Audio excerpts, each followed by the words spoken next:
Hello, boys and girls. This is your old friend, RJ City. I'm wearing a smaller tank top, as you can tell, because, I need the views. Today, I've decided to watch a trailer for a film that you couldn't not see the promotion for when you were a kid, because it felt like this big, insane deal for some reason, and I'm still not sure why it was forced down my throat this much when I was a kid. It's 1994's The Flintstones. It is the Flintstones live-action movie. It's also Flintstones. A lot of people say Flintstones. It's not. It's Flintstones. So you got to really, work on your diction when we're doing this. Nevertheless, let us watch and hopefully enjoy the trailer to 1994's The Flintstones. Classic. Yeah, that's my favorite Universal. You're about to embark on an extraordinary. This is good because it makes you feel like it is like a dinosaur prehistoric thing. It's in a serious way. To a place called. Very exciting. This is fun already. We're having fun. You just want to see how these people live. So much of this movie is just regular things done with rocks. That's the whole appeal. It was home. I think those are Henson puppets. Home to the Flintstones. Very funny. Very good parody of 50s America. And there's John going for it all in this. Recreating the classic intro. Which is just weird at this point. It's Elizabeth Perkins, big eggs, that whole thing. Oh, everything's a rock. Rocked up. This whole movie was like a giant commercial for McDonald's. That's why it was so big. There's the McRib, obviously. Good dancing. Oh, that's the guy from Alf. The father in Alf. Perkins, Rosie O'Donnell. Kyle MacLachlan. What is Kyle? Jonathan Winters, the BC-52. Funny. And Elizabeth What the fuck? Fred Flintstone. Oh, we just beating me over the head with celebrities I was not prepared for. From the back. It doesn't get any better. And than Richard Moll Steven Spielrock presents from Night Court. The Flintstones. Oh, wow. Directed by Brian Good Levant. laugh, Rosie. So this is there's the Hanna-Barbera thing, who apparently they hated each other, which is unbelievable. First of all, I want to start off, you have all these celebrities, and I don't know what they're doing in the movie. I like the opening. It made me excited. The Bedrock reveal was adorable. Then they get into the intro of the cartoon, which is nice. Like, that's an amazing trailer. It's really good. It makes me excited. But then watching the movie, you're like, maybe I didn't want to see a whole movie reenacting a cartoon. And now, here's the thing. First, let me get this out of the way. A lot of weird people in this movie. Elizabeth Taylor, it's her final role. I'm pretty sure she demanded to be in the opening, in the credits, because she's in it for like 2 seconds. I don't know why she said, let's go out on this note. Kyle MacLachlan, that's weird. Remember when he was the shitty boyfriend on Cheers? Do you remember that? He hated Sam. He showed up. He had a British accent. Am I crazy? But then, Twin Peaks is great and is fucking weird. And then he went to his agent. What's weirder than this? Can we show off, more range of just doing weird things? And this was this. Halle Berry, I don't even remember, where she was on her popularity scale. At this point, obviously, big enough to be included in that list. That's very important. Jonathan Winters is adorable and the right choice to have in a movie like this. He's warm and adorable and so sweet. And so my other gripe, the BC-52s, which are obviously the B-52s, funny rock puns, prehistoric puns happening. My issue is the guy at the end there, as you saw, and I got very excited, was Richard Moll, who played Bull Shannon on Night Court. And, Night Court was a hot show. It was a big show. It was hip. It was happening. He's a distinct guy. Probably don't even recognize him with the hair and the beard. You probably assumed he was bald. But I gotta say, you're going out of your way to use Richard Moll. You say his name in the credits. You're using his line. You know what I mean? Obviously, his take was good enough for you, but his name wasn't? It's hard to believe. So, John Goodman, I will say, well cast in this, obviously. Think he did a great job. Elizabeth Perkins, well cast as well. Rosie, very good casting. I don't even remember what other movie she did. It was like this and A League of Their Own. Although I distinctly remember a movie with Rosie O'Donnell on the cover in some sort of dominatrix leather. And I have to figure out the name of that movie, and I want to review that because I know nothing about it.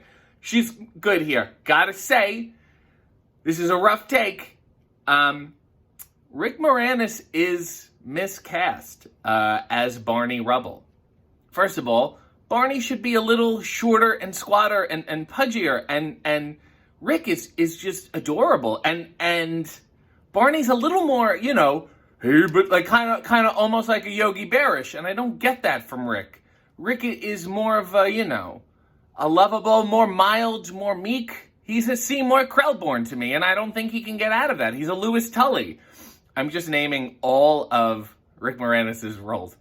What was the doctor? Oh, I have to do Honey, I Shrunk the Kids. Remind me. So, I will say, Rick Moranis, miscast. I mean, I get it. I don't think he's a bad choice. I just don't think he was the best choice.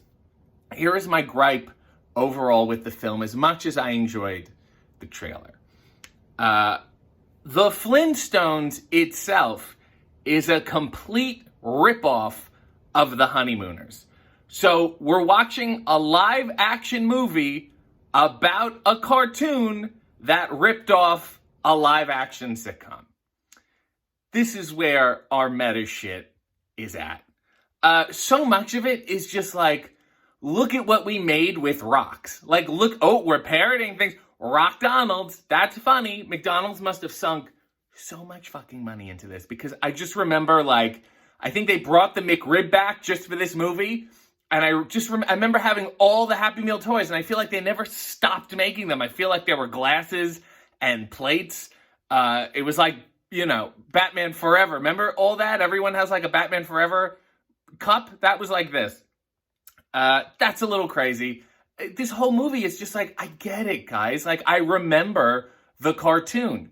Perhaps it would have been better if they weren't so cartoonish, since it's live action, if they were really, like, living it, you know what I mean? And not sliding down the Brontosaurus's tail, just throwing it out there. What was life really like? There's a couple interesting things I want to talk about that I found. Originally, to no one's surprise, the original script was a lot darker, similar like to the Grapes of Wrath, which now I want to see the dark, gritty Flintstones film. Eventually, it was bought by Amblin Entertainment and Steven Spielberg, which is kind of fucked up to me, because the year before, Steven Spielberg does Jurassic Park. So it's like, let this shit go. He did the dinosaur sitcom, which was amazing. And then Jurassic Park, and now he's really trying to dominate the prehistoric past. He has some power fetish there, that's for sure.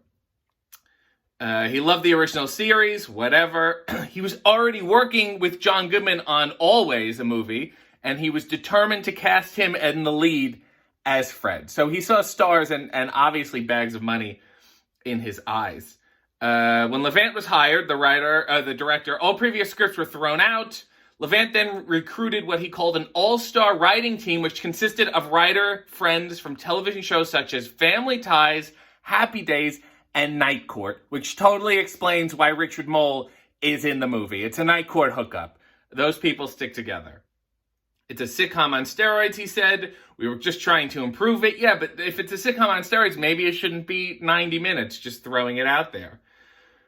Rick Moranis was also present at these roundtables and later described the film as one of those scripts that had about 18 writers. The effects for Dino and other prehistoric creatures were provided by Jim Henson's Creature Shop, which is nice, and they did a swell job, and I love them for it.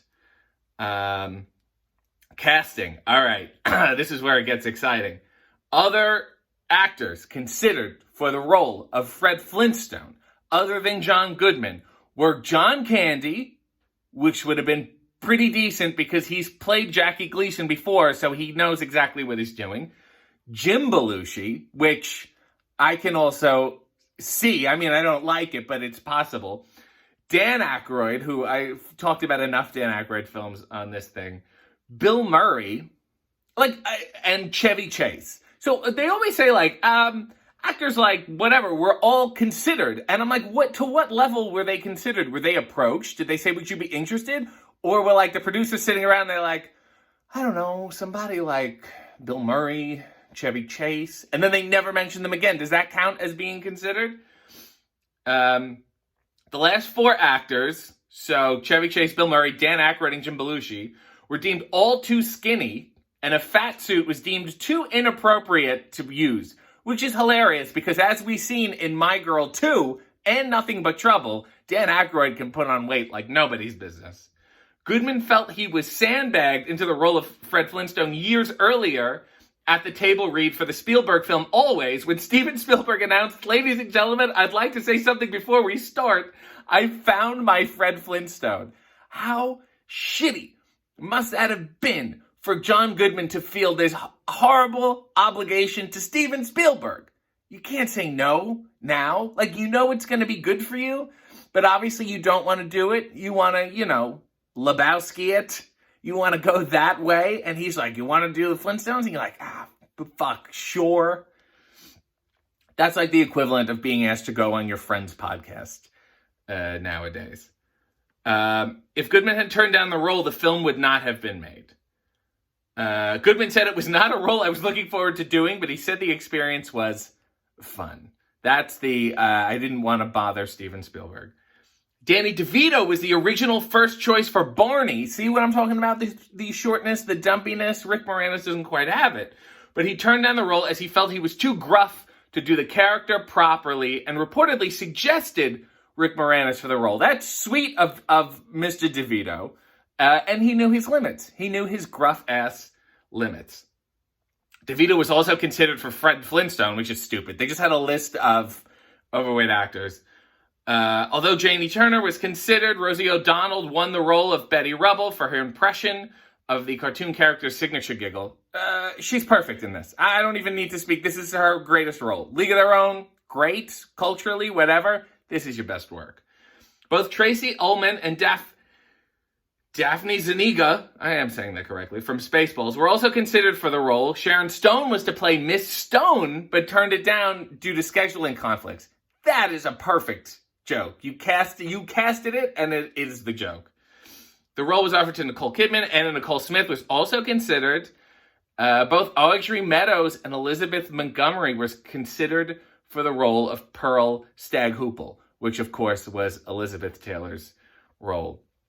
So weird. Oh, yes, this. Marketing. McDonald's marketed a number of Flintstones promotions for the film, including the return of the McRib, I was correct, and the Grand Poobah meal combo with it. I miss the days where you could roll up to the drive-thru and say, give me 1 Grand Poobah. You don't get to say Poobah enough nowadays, and it needs to come back. A line of premium glass mugs and toys based on the characters and locations from the film. They had little houses. This is all coming back to me now. In the commercial and released items for Flintstones promotion, McDonald's was renamed Rockdonald's, which is barely a play on words. With Stone Age imagery similar to other businesses and proper names of the Flintstones franchise. Flintstones, the movie, the video game, was also developed. I've played it. It's horrible. And then, what people don't realize, in the year 2000, I remember this movie coming out and thinking, I'm really confused with how this works.